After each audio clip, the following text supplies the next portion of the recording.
వ్యవసాయ బాయికి కరెంటు కోసమని బ్యాంకులో నా మొగుడు అప్పు తెచ్చినాడు.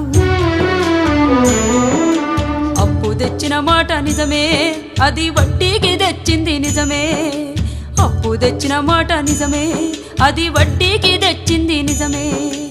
ఆరుగాలం చేసి పంట పండించిన అంగట్లో రైతుకు గిట్టుబాటు రాక అప్పు కొంత గట్టి గడువునే కోరితి గవర్నమెంట్ ఆర్డర్ అని ఇల్లు జప్తు చేసే.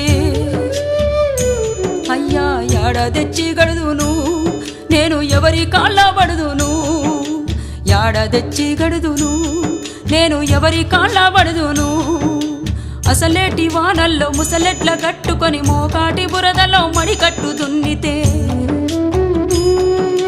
గరిసెలెవరివి నిండెరో గంగన్న కడుపులెవరి గాలెరో, గరిసెలెవరివి నిండెరో గంగన్న